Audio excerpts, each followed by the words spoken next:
નમસ્કાર મિત્રો. તો આજ રોજ મિત્રો આપણે એસએમસી એફએસડબલ્યુ વિદ્યાર્થી મિત્રોને ઉપયોગી બને તેવા મિત્રો પેપર જે જૂનું પેપર છે એ લઈને આવી ગયા છે. તો મિત્રો ખાસ એકવાર આ વિડીયો સંપૂર્ણ જોઈ લેવું. અને મિત્રો એક અગત્યની બાબત કે જે પણ વિદ્યાર્થી મિત્રો એસએમસી એફએસડબલ્યુની એક્ઝામ આપવાના છે એમને મિત્રો એકવાર બધા જ જૂના પેપર સોલ્યુશન જોઈ લેવા, જેથી તમને ખૂબ જ ફાયદો થશે. અને મિત્રો જૂના પેપર સોલ્યુશન આપણે આ યુટ્યુબ ચેનલ ઉપર તમને મળી રહેશે, અને આપણે ટેલિગ્રામ ચેનલ છે જેની લિંક વિડીયોના ડિસ્ક્રિપ્શનમાં આપેલી છે. તો ટેલિગ્રામ ચેનલમાં પણ જોડાઈ જજો, તમને ખૂબ જ ઉપયોગી બનશે. તો ચાલો મિત્રો આપણે વિડીયો શરૂ કરીએ. પ્રશ્ન નંબર 74 જોઈએ. જાહેર આરોગ્ય કે લોક સ્વાસ્થ્યની વ્યાખ્યા કોણે આપી? તો જવાબ આવશે મિત્રો ડોક્ટર સીઈ વિન્ચલો દ્વારા આપવામાં આવી હતી, જે 1951માં આપવામાં આવી હતી. જાહેર આરોગ્ય અને લોક સ્વાસ્થ્યની વ્યાખ્યા. પ્રશ્ન નંબર 77 જોઈએ. વિશ્વ આરોગ્ય સંસ્થા ભારત, ખાસ મિત્રો વિશ્વ આરોગ્ય સંસ્થા દ્વારા ભારતને પોલિયો મુક્ત ક્યારે જાહેર કરવામાં આવ્યું? તો મિત્રો પોલિયો મુક્ત જો વિશ્વ આરોગ્ય સંસ્થા દ્વારા પૂછવામાં આવે તો મિત્રો 27 માર્ચ 2014, ખાસ ક્યારે 27 માર્ચ 2014ના રોજ પોલિયો મુક્ત ભારતને કરવામાં આવ્યું હતું. પ્રશ્ન નંબર 78 જોઈએ. પ્રદૂષિત પાણીથી કોલેરા ફેલાય છે. ખાસ મિત્રો શેનાથી? તો કે પ્રદૂષિત પાણીથી કોલેરા ફેલાય છે તેવું કોણે સાબિત કર્યું? તો જવાબ હશે મિત્રો પ્રદૂષિત પાણીથી કોલેરા ફેલાય છે એવું મિત્રો ડોક્ટર જોહન સ્નો દ્વારા સાબિત કરવામાં આવ્યું હતું. પ્રશ્ન નંબર 79. દૂધની વિશિષ્ટ ઘનતા કયા સાધનથી શોધી શકાય છે? ખાસ મિત્રો શેની પૂછવામાં આવ્યું છે? દૂધની વિશિષ્ટ ઘનતા શેના દ્વારા શોધી શકાય છે? તો મિત્રો લેક્ટોમીટર, ખાસ, અથવા લેક્ટેમીટર, તમે બંને. પ્રશ્ન નંબર 78. પ્રશ્ન નંબર 80 જોઈએ. પાણીની અસ્થાયી કઠોરતા, ખાસ મિત્રો પાણીની અસ્થાયી કઠોરતા કઈ રીતે દૂર કરી શકાય?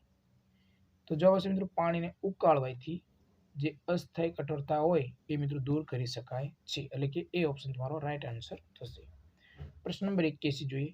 4 મીટર લાંબી, 5 મીટર પહોળી અને 6.5 મીટર ઊંચી ટાંકીને સંપૂર્ણ ભરાતા, ખાસ મિત્રો સંપૂર્ણ ભરતા તેમાં કેટલા લીટર પાણીનો સંગ્રહ થશે મિત્રો? તો જવાબ આવશે મિત્રો 1,30,000 લીટર, એટલે કે ડી ઓપ્શન તમારો રાઈટ આન્સર થશે. પ્રશ્ન નંબર 82 જોઈએ.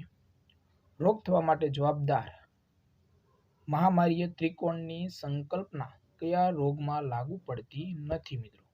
ખાસ ત્રિકોણીય મહામારી, એટલે કે મહામારીય ત્રિકોણની. તો મિત્રો જવાબ આવશે ડાયાબિટીસ, એટલે કે સી ઓપ્શન તમારો રાઈટ આન્સર થશે. પ્રશ્ન નંબર 83 જોઈએ. કયો રોગ જે પશુજન્ય, એટલે કે ઝૂનોટિક રોગ નથી? તો જવાબ આવશે મિત્રો વાળો ગિની વર્મ, એટલે કે સી ઓપ્શન તમારો રાઈટ આન્સર થશે, એટલે કે પશુજન્ય ઝૂનોટિક રોગ નથી તો મિત્રો વાળો ગિની વર્મ. પ્રશ્ન નંબર 84 જોઈએ. ચેપી રોગોનું નિયંત્રણ કઈ રીતે કરી શકાય છે મિત્રો? ચેપી રોગ હોય એનું નિયંત્રણ કઈ રીતે કરી શકાય? તો જવાબ હશે મિત્રો ઉપરોક્ત તમામ. તો મિત્રો ચેપી રોગનું નિયંત્રણ એ ઓપ્શન રોગોના સ્ત્રોતને ઘટાડવા, બીમારીને ફેલાતી અટકાવી અને યજમાનની રોગ પ્રતિકારક શક્તિ વધારવી, આ બધી જ રીતે ચેપી રોગનું નિયંત્રણ કરી શકાય છે, એટલે કે જવાબ આવશે તમારો ડી ઓપ્શન. પ્રશ્ન નંબર 85 જોઈએ. પ્રાથમિક રોકથામના સંદર્ભમાં શું સાચું નથી મિત્રો? તો જવાબ આવશે મિત્રો વહેલું નિદાન અને તુનર્જ સારવાર, એટલે કે સેકન્ડરી અટકાયત, ખાસ મિત્રો, એટલે કે ડી ઓપ્શન જે સાચો વિકલ્પ નથી. પ્રશ્ન નંબર 86 જોઈએ. લોહી ગંઠાઈ જવાની પ્રક્રિયામાં લોહીના કયા કણો અગત્યનો ભાગ ભજવે છે? મિત્રો લોહી ગંઠાઈ જવાની ક્રિયામાં ત્રાક કણો, એટલે કે પ્લેટલેટ, ખાસ મિત્રો પ્લેટલેટ્સ જે હોય છે, પ્લેટલેટ્સ એ ખૂબ જ અગત્યનો ભાગ ભજવે છે, એટલે કે લોહી ગંઠાઈ જવામાં કોણ? તો મિત્રો ત્રાક કણો, ખાસ યાદ રાખજો. પ્રશ્ન નંબર 87 જોઈએ. ખોરાકના પાચનની શરૂઆત ક્યાંથી થાય છે? તો મિત્રો ખોરાકના પાચનની શરૂઆત મુખથી એટલે કે મુખ ગુણથી શરૂઆત થાય છે, એટલે કે એ ઓપ્શન તમારો રાઈટ આન્સર થશે. પ્રશ્ન નંબર 88 જોઈએ. એન્ટેમીબા હિસ્ટોલિટિકા નામના પ્રોટોઝોઆથી કયો રોગ થાય છે? તો જવાબ આવશે મિત્રો અમીબા એસિસ એટલે કે એક જાતનો મરડો, એટલે કે બી ઓપ્શન તમારો રાઈટ આન્સર થશે. પ્રશ્ન નંબર 89 જોઈએ. કયો રોગ વાયરસથી થતો રોગ નથી મિત્રો? કયો રોગ વાયરસથી થતો રોગ નથી? તો જવાબ આવશે ડી ધનુર. ખાસ કયો જવાબ આવશે? ધનુર, ડી. પ્રશ્ન નંબર 90 જોઈએ. વાહકજન્ય પ્રસારણથી ફેલાતા રોગોમાં કયા રોગનો સમાવેશ થતો નથી મિત્રો?